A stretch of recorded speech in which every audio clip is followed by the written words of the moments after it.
Good morning, my friends. Nice to be with you again. We're continuing with our How to Live in the Ananda Way based on the guidelines for behavior for members of the Ananda Sevak Order. Isn't this amazing? I've been holding this book up for weeks, and every time I have to turn it around and look at it. Anyway, here we are, and this is what we're doing.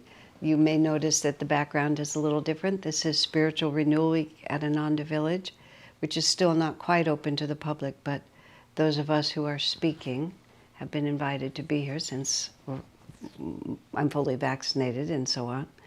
In any case, so here we are in this wonderful setting with this wonderful antique chair. It makes me feel like I'm a scholar from some other era sitting in my university office with all my books behind me. So we all get to act out lots of different incarnations in one. Before we pray, I was just, in my 50 years at Ananda now, I've gotten to touch into every little sort of possible thing I might have wanted to have done in this lifetime. It's been extremely interesting to watch how Divine Mother just pulls out what's remaining. I've talked to other friends of mine who've said a similar thing. A man who I know who's a scientist, he said he didn't make world-changing inventions, but he got a couple of patents. Just he wanted to publish some, and so he didn't have to devote his life to publishing scientific papers, but he got to publish a few. And I got to play politician at one point. I've gotten to play lawyer. I've gotten to be a little bit of an actress. All of this in tiny ways, but sufficient to sort of like revisit, tie up the knots. In other words, you don't have to worry. If it's your destiny, Divine Mother will find you. So let's start with a prayer. Heavenly Father, Divine Mother, friend, beloved God, Jesus Christ, Babaji Krishna, Lahiri Mahashaya, Swami Sri Yukteswar, beloved Master Paramhansa Yogananda, saints of all religions, dearest friend Swami Kriyananda, humbly I bow to you all. Help us to feel your inner presence. Above all, make your presence known to us. If you find us not listening, raise your voice, raise the stakes, however much is necessary. I pray that, we pray that as an affirmation as well as a prayer, however much is necessary to get our attention and remind us of the true goal of life. Om, peace. Amen. I'm going to go back to my earlier theme for just a moment, talking about myself as a university professor, which is of the many roads not taken in this lifetime, that was one of them. A very interesting thing happened with my father at the end of his life. My father was a very precociously intelligent young man, and at the time that he grew up, he was born in 1919, what they did if you were intellectually advanced, they just skipped you grades. So he graduated from high school very early, went on to college, and by the time he was 21, he had a master's degree in mathematics, which was his field, and he was just on his way to getting a PhD, to becoming a college professor. But then World War II happened, and he had a very low draft number. So at the age of 21, before he could finish his education, he was drafted into the Army, and he spent 5 years in the Army, which in and of itself was unfortunate, except it took him from New York City to Key West, Florida, where he met my mother, and they immediately fell in love, and it was one of those very quick, wartime romances that resulted immediately in marriage. And he went with her to El Paso, Texas, to an Army base with the oxymoronic name of Fort Bliss. So he was stationed at Fort Bliss with my mother. And my favorite picture of my parents is their engagement picture. They were both 24. My mother was beautiful, my father was handsome and glamorous, and it was lovely. It's a lovely picture. And he managed, my father had no interest in going into combat, So he used his mathematical skill to develop a measurement system for training people to shoot guns. So he made himself invaluable as a trainer of people who were going to go overseas, so he never had to go overseas. It was, I can't even imagine my father in combat. It's just so not his nature. But by the time he finished with the army, they were settled in El Paso. They had friends. I was born in 1947, so I think he was out of the army before I was born, but my brother was already there, my older brother. And just for one reason and another, he never got back to university, which was, as I got to be an adult, I realized that was very sad for him, because that was really his destiny. So having said all of that, at the very end of his life, the last couple of years of his life, his brain, something happened, and his intellectual capacity got confused. And he became convinced that he was a professor with an important library.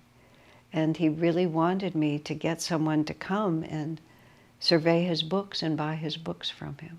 I mean, he had no books. This is something that professors do. They accumulate these very important libraries. They often use their library as a bargaining chip to get a good university position, or it's their way of making things happen in their lives. But my father was just completely convinced that he had this valuable library. And I sat with him in his office, and he just had a few. I mean, he didn't even have very many. I actually called a friend of his at the local university, and I'm not really sure whether it ever happened, because I didn't live in the same town that my parents did, but I talked to a professor about whether he could just come and pretend to buy his books, because it was so important to my father. My father's memory also was not so great, so fortunately something would be important and then he would forget it. But the part of it that really struck me is that he was just living in another lifetime. I'm sure that's what he was doing, because it was so natural to him. He just, because his brain wasn't functioning, I think he just lost track of what world he was in, and he brought up a piece of himself that was perfectly reasonable. And because I understood that when an older person is confused like that, it's better to go with them. You just make them very upset if you go against them, and it was a harmless ruse. But how many times, the question also crossed my mind, how many times are we living out some other lifetime when we don't know it? When I was referring to my politician days, that was like 1981, when we were trying to incorporate Ananda village as a California city. And two attorneys who were both part of Ananda happened to be women, Dallas Atkins and Nidruva, who were both licensed practicing attorneys. Well, Nidruva had retired, but she was still valid. The two of them and me, we were the vanguard of that effort to incorporate Ananda as a California city so that we could have control over land use. I was the spokesperson, and I got to speak in front of this board of supervisors and hold public meetings, and I got to carry a briefcase and wear shoes that clicked when you walked down the hall. And I actually was conscious of, and I had a little blazer.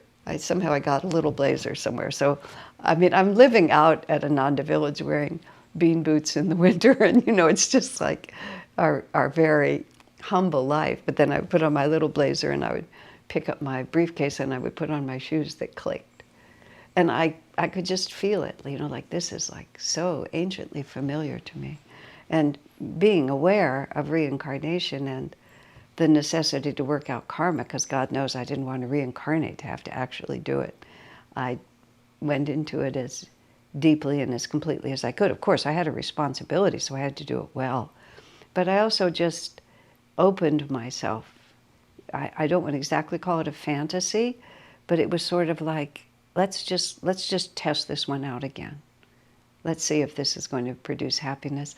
Actually, it was funny. Was it during it would have been during the effort to make it a California city. What other thing would it have been? Maybe it was the Bicentennial Liberty Committee, which was in 1976. It doesn't matter. It was one or the other. When I became known in our county, and Oh yes, it was the Bicentennial Liberty Committee. My name at that point that I used, the name my mother gave me was Nan. Our last name was actually Projector, like a movie camera. My father used to call his three children 32 millimeter, 16 millimeter, and 8 millimeter. And my mother thought our last name was so big that she gave us Lee, Nan, and Beth, just like really short little names so that we could carry the last name. But I had been married and divorced at that point. I had a very early marriage, so my last name was, I traded up, but I didn't trade up very far. I traded from Projector to Savage. So I was actually, my political incarnation was Nan Savage, which was, I think, pretty good if I was going to choose one out of a novel somewhere. So anyway, Nan Savage of the Bicentennial Liberty Committee in the tiny pond of Nevada County in 1976. Nevada County's become much more of a sophisticated, populated place, but in 1976, a kind word for it would be backwater. But it was a pretty small pond, so Nan Savage of the Bicentennial Liberty Committee was kind of a big frog in this tiny pond, and I could croak with the best of them. So as a result, what happened was there was a movement for me to run for the Board of Supervisors. And in our little, lily pad within the small pond, it was actually a realistic idea. And so there was this movement to do it. At which point, I began to think, oh, Lord, there are limits to my willingness to serve Master, because I'd been to those Board of Supervisors meetings, and if there is such a thing as terminal boredom, I think that might be, I don't know if you can actually die of boredom, but it felt to me like it was a real possibility. Plus I'd have to read the papers that, that I and others had submitted. It was, but still, maybe it would be helpful to Ananda. And I remember going to Swami and saying, what should I do? And his answer was very interesting. The first thing he said was, I don't think you need to do that. Meaning there would be nothing in it for me, because it was a past life. It wasn't this life. And then he also said, interestingly, because this is why I know it was the Bicentennial, we did that political movement because we needed the Board of Supervisors to act on the recommendation of the grand jury and fire the planning director for incompetency and even for corruption, because she was blocking Ananda's development. So we did the whole thing to get her fired, according to what the Board of Supervisors was supposed to do, and we did get her fired. But Swami said, we had a specific objective. We've attained that objective. We're not here to get power. It says, we're not living in this county in order to have power in this county. A lot of subsequent things that happened among spiritual groups who moved into areas and then began to get political power in their area, and that did not end well. It was a very interesting comment on Swami's part, but he spared me. I just got to carry the briefcase and have the shoes that clicked and then go home and put them in the closet and not have to put them on again. But I think a lot of times in our lives, we just move into some other incarnation, and we just think that we're somewhere else than the place that we are. And it's very, very important especially when you get odd feedback, to really ask yourself, what are the premises of this conversation? I've joked about the fact that I would be in meetings, which I have been, of course, many times, and living in community here in lots of meetings. And this has actually been turned against me by people who have reasons to turn against me. But I mean this humorously. I would sit in a meeting and I would express my opinion. And then people would go on talking about the subject. And I would think, but I have spoken. So why are we still discussing this? I have said what I think should happen. Because who knows when and where in these past lives. And it wasn't for me I wasn't really outraged or upset or anything like that. But I watched this little wave go through my head, which is just a slight wave of puzzlement. But don't they know I've expressed my opinion? And so whenever we feel like those little confusions. Why is it happening like this? Why aren't people listening to me? Don't always try to justify it in the present moment. I find reincarnation extraordinarily helpful on the spiritual path because it unties these crazy knots that we experience otherwise. Oftentimes both with affection and with antagonism.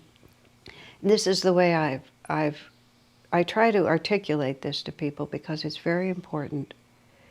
We are having real feelings because, see, what happens is sometimes either others or we ourselves will tell, oh, you don't really feel that way, or that's not the way you feel. Why would you feel that way? You're crazy for feeling that way. We say it to ourselves, other people say it to us, but it's a real feeling. It's just like my dad sitting there, which I can still see him vividly. My father was a very dear man, and I was very grateful to have him as my father. But he could be annoying, as people can be. He was a Virgo. He was very exact about things. He liked to have things be very, very exact. I am not a Virgo. Let's just leave it there. But he was, and so he was very exact about things, and he would sometimes grab some little piece of the conversation and make you sort out that little piece before you could go on, and I was always the sweeping gesture. But when his brain just shifted just that little bit, God bless him, he forgot what he was worried about. And when he forgot what he was worried about, his basic sweet nature just came out. So when he was there, being the college professor that he wasn't, it was an extremely real feeling. And when I'm sitting in a meeting, remembering the time when people had to do what I said, because I was the mother superior of the convent or whatever it was, it's a very real feeling. I remember it. And it actually happened. And so the amazing thing you see about reincarnation is that because time is an illusion, it's all actually happening in the now. It's just that the priority of the past has gotten covered over a little bit in this strange thing where things get sent away. I've only had one dream that was really a past life dream. I feel in various ways, through meditation, through sudden insight, through common sense, through feelings. I feel that I can reconstruct a lot of my past lives. I mean, even mentioning my being the mother superior of a convent. Periodically over these many years, I've had relationships with other women, sometimes women who were a little younger than me. And I've had to apologize for those lifetimes. There would just be this realization that they're still operating in that lifetime. And I was a little harsh on my girls, I have to say that. And so sometimes I have to apologize to them because we all learn. But it's real. It's happening right in the moment. I'm talking to this woman and the energy is not who we are. It just isn't. We're just doing something else. But it's something that happened to us, that registered in our chakras, that created a vibration, and that can be activated again. Just like my dad, he could just be activated this completely other lifetime. So what we're experiencing is real. It's just not connected to the events that are happening around us in the moment.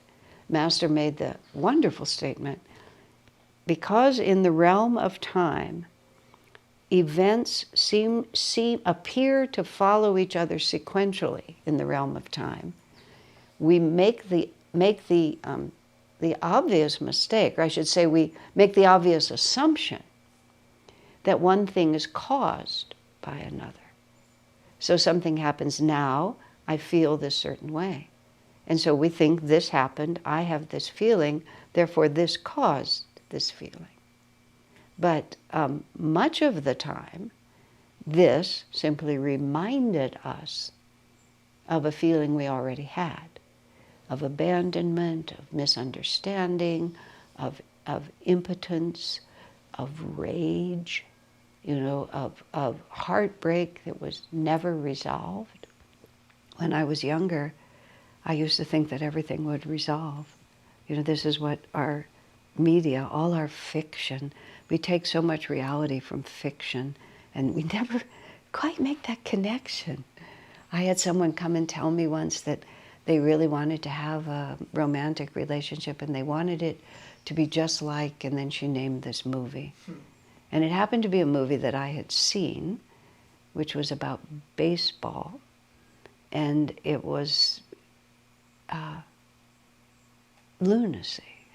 It had absolutely nothing to do with anything that can happen in real life, because it just didn't take into account any real aspect of human nature. But here this poor soul was making a life plan out of fiction. And this is why we suffer so much. And so I was younger, and I thought things would resolve. You meet the prince, and Master says the movie always conveniently ends just as they're going off together, and you don't see the next, with crying babies and dirty diapers. And he uses the word frying pans, meaning, I've been like whacking each other with frying pans. That's sort of what he meant by that. Just rolling pins. I think that's the word he used, rolling pins. That's the weapon of the woman, is the rolling pin. Even Dr. Lewis talked about his wife being at home with the rolling pin. I hope it was just an image and not an actual reality. His wife was a tough lady. She had been Elizabeth I, I think. She'd been the Queen of England at one point. So she expected to be listened to in the context of what I was saying earlier. But let me come back to where I was going with this. But the feeling that we have, the feeling that we have is very real, because it's a vritti in the spine that hasn't been resolved. And sooner or later it's going to have to be resolved. Oh, I know what I was saying about everything working out. This woman came to me, and she was in a very complicated, chaotic, romantic situation, as people in this day and age often are. And she came to me, and she wanted me to finish this karma with her, just like make this karma be done. I don't think so. If we're lucky, we'll progress it a little. But the feelings are too deep. The likelihood of you actually being able to purge your chakras of all the residuals that this represents is not likely. But we can help it a little bit. So what we have to do is, when these very true feelings come over us, and they're feelings of attraction, they're feelings of revulsion, they're feelings of fear, of anger, all these different things that come over us, we have to take them on their own terms and not try to rationalize them in terms of what's actually going on around us. We have to watch the quality of our own energy and the quality of other people's energy. This is the way I've come to think about it. Other people participate in our karma, but they don't cause it. The karma is there to happen, and so somebody comes and they activate it for us. And they may activate it either because this is the same person that you've worked this out before, like I keep meeting the girls that I was pretty tough on back in that monastery. I say that half as a joke and half as true. When I talk about being a monarch with absolute power and I expect people to do what I say, that's more of a joke. I say that I have to defend myself against that one, strangely, but that's more of a joke than an actual statement. But it's also an actual statement. There's a feeling, there's a memory, and maybe you're actually looking right at the person with whom you've done this a whole lot of different times, or else you're looking at their proxy, as Swami put it to me. Because if you're resolved, you don't have to, and the other person is not resolved, you're not trapped by their destiny. You just go on and they get someone else to work it out with. It doesn't have to be you. That's why in every difficult karmic situation I've been in, and there's certainly been lots of them because we're sincere here and we've had lots of interesting past lives. I always say it's bad enough that I'm seeing this karma now. I never want to see it again. And the primary effort is to whatever lingering true feelings are within me, whatever their character, whether even excessive attraction and infatuation. I don't mean true divine love. I mean infatuation, where this one and this one alone will satisfy me. Just like Sri Yukteswar talks about the ugly dog in Autobiography of a Yogi. As a child, he developed an obsession with obtaining this single ugly dog, and no other dog would suffice. More attractive dogs, nicer dogs, better dogs. No, he had to have that ugly dog. And he said infatuation is blinding. And so infatuation blinds us to the total situation. The person you're infatuated with may indeed be a wonderful person, but that infatuation tells us that only this and only this will ever make me happy. And we lose all our perspective, even that. We have to not be compelled. We have to be able to be free. Oh, this is a high standard. It's a tremendously high standard. And I didn't finish the sentence. I had that one powerful dream in which I dreamed a whole incarnation. It was really something, and I woke up several times during the night and realized what was happening. Then I'd go back into the incarnation, and it vividly explained a very difficult relationship I had, which was also interesting because the dream started at the end of the life in which I was at peace about the whole thing. And then it went backward and talked about all the incredibly nefarious interactions that had gone on that had caused it. But what I realized was when I came out of that, and it was hundreds of years ago at least, just by the setting I could tell, who knows, but it was absolutely now. It was just completely now because the vritti was still in my spine. And who we are is the vrittis in our spine. So whatever vrittis are in there, that's who I am. Everything else, everything is caused from the chakras, which is why we always talk about the chakras. I've given a number of class series on them. If you haven't seen them, go to my YouTube channel and type in the word chakras. Because once you really get this, even if you still fall into the heffalump trap every so often, or every day even, you're in the heffalump trap. You don't think you're walking down as a sane person. You realize this is not, one thing is following another, but one thing is not caused by it. But we cannot just dismiss those feelings as stupid or silly. When people come to me and say, well, I know it's stupid to feel this way, I said, no, not at all. You are not a stupid person. You are deeply sincere spiritually. There's nothing stupid at all. You've spent incarnations working yourself up to the moment when you can deal with this. Why is it still in your vrittis? Because you haven't yet had the insight to deal with it. So now it's rising to the surface. And it's not stupid, it's God sent. It's very important. It's just not what you think is happening now. And so I think that there's karma, which creates these feelings, and then there's dharma, which is what do I do about these feelings. And this is what separates the wheat from the chaff, spiritually speaking, is when we have the capacity and the courage. It's mostly courage. I dare say it's all courage. And then the energy to follow through, which is to actually ask the question, what is really happening here? What is really happening here? Not what do I think, what do I want, what do I wish? What is really happening here? And then grace. Courage, energy, and then grace. Lord, what are we going to do about this? And that's a great prayer. Lord, what are we going to do about this? I found that after the simple prayer, help, help, help, help, help. Lord, what are we going to do about this? Because that's where the real salvation will come from. So, my friends, I never opened my little booklet or read from it today, but this is the essence of the Ananda way of life. God bless you.